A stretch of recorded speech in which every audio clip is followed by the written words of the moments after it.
নামাজ টামাজ পড়ে আসছি, দোয়া দুরুদ পড়ে আসছি, সবার কাছে মানে দোয়া চাই আসলাম। যাদের গার্লফ্রেন্ড আছে তাদের জন্য আমরা দোয়া করব।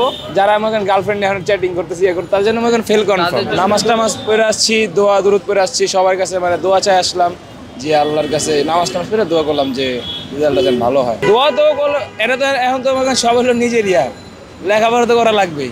লেখা যদি না লিখি পরীক্ষা হলে, এখন যদি পরীক্ষার হলে না লেখা যদি খালি মিষ্টা লিখে আল্লাহ তাহলে কি হবে? নিজে লেখা লাগবে, নিজে লিখলে ইয়ে হবে। তাও আলহামদুলিল্লাহ মোটামুটি যা দিছি ভালো দিছি, খারাপ কোনো ইয়ে না। প্রশ্ন ইয়ে না, কিন্তু হার্ড একটু ঘাট ছিল, এটাই সমস্যা। কালকে রাত্রে মনে করেন আপনার সব দুপুরবেলা থেকে কোচিংয়ে ছিলাম, রাত্রে 11টায় বাসা আসছি, আইসা খাওয়া দাওয়া করে ঘুমায়া, তারপর আবার 7টার দিকে মানে 3টা পর্যন্ত পড়া, 7টার দিকে উঠা আবার পড়া আবার পরীক্ষা হলে আসলাম। অবশ্যই নামাজ তো পড়া লাগে, 5 ওয়াক্ত নামাজ তো আমাদের জন্য ফরজ, এটা তো আপনি জানেনই অবশ্যই।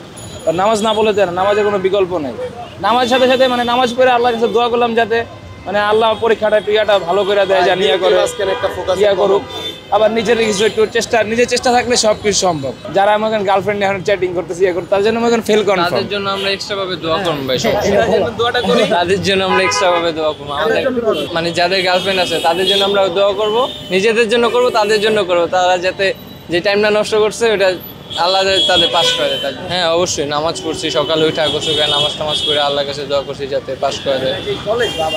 কলেজ মোটামুটি প্রিপারেশন নিয়ে আসছি যাতে পাস করা যায়, ভালো রেজাল্ট আছে, ওটা তো মনের ভিতরে আছে। ভালো মানুষের তো লক্ষ্য আছে, কিন্তু এখন যেই ধাপগুলো পার হইতেছে ওটা তো করতে হবে। বাবার দোয়া নেওয়া না, কারণ বাবা ছিল না, কিন্তু আম্মুর দোয়া নেই। আসলে এগুলো সবার দোষ দিয়ে লাভ নেই। আসলে একজনের দোষ হইলে সবার ওই ক্ষেত্রে হয়, যে যার দিক থেকে যেরকম। আমি অবশ্যই চেষ্টা করবো নিজে থেকে সব কিছু করার, সৎভাবে নিজে পরিশ্রমে সব কিছু করার। পরিশ্রম কখনো ব্যর্থ যায় না। ঠিক আছে। Heartland, your show stealer.